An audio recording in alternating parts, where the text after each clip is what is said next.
In this video, we're going to talk about the measures of central tendency, and these are commonly referred to as the mean, median, mode, and range. And you may have heard these words prior, but let's just recap and go over what they mean. So the mean is just another way to say the average. And in order to do this, you're going to add up all the data and divide by the quantity of numbers in the set of data. The median is just another way to say the middle. In order to do this, you're going to line up your numbers in order from least to greatest and find the middle. The mode is the one that occurs the most, and in order to do this, you're just going to write the numbers in order and then count how many times each number appears. And the range is this distance between the smallest and the largest value. So let's go in here and look at some examples. I have a set of data here where it says write the numbers in order from smallest to largest and then find the mean, median, mode, and range. So let's go ahead first and put these numbers in order. 17 is going to be my smallest number. 47 looks like it's the biggest number. And then you can go in here and put this in order. So you have 22, 22, 30, 26, 39, and 41. Now, in order to find the mean, the first thing you're going to do is you're going to add up all of these numbers together. And then once you do this, you're going to divide it by the number of numbers. And the number of numbers here is going to be 7. So the average here is approximately 30.57. The median is going to be in the middle of the numbers. You can easily do that by crossing out on both sides. So there's 26. The mode is the one that occurs the most often, and that's going to be 22. And then the range is going to be the biggest number minus the smallest number. So this data ranges from 47 to 17.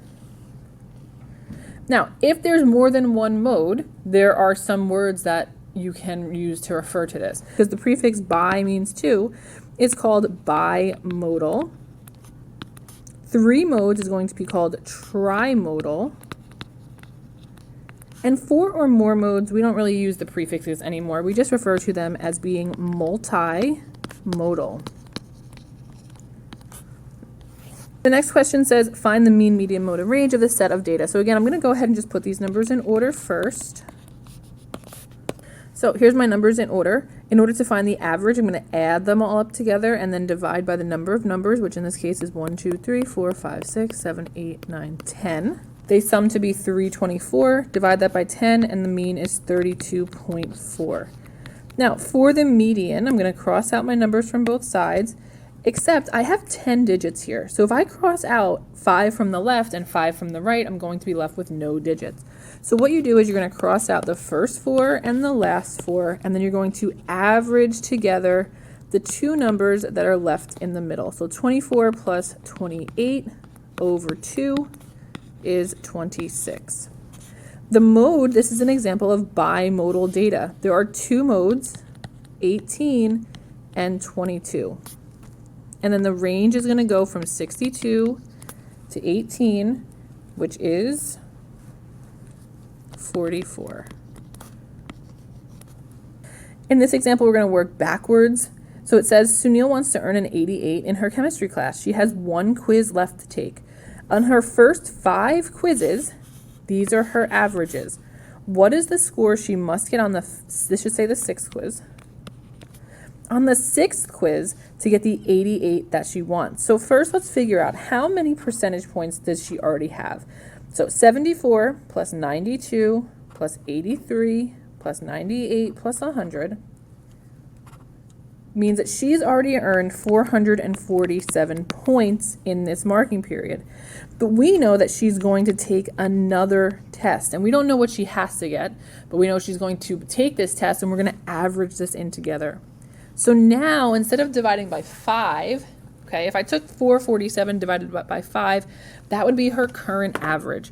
I want to know, what does she have to get on the 6th test? So now we're factoring in a 6th test to get a total score of 88.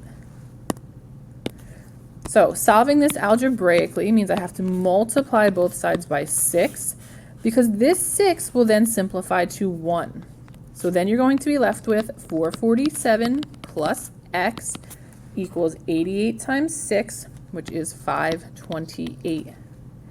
Take away 447 on both sides, and you can see that as long as she gets an 81 or above, she'll be able to obtain an 88% or higher for this marking period.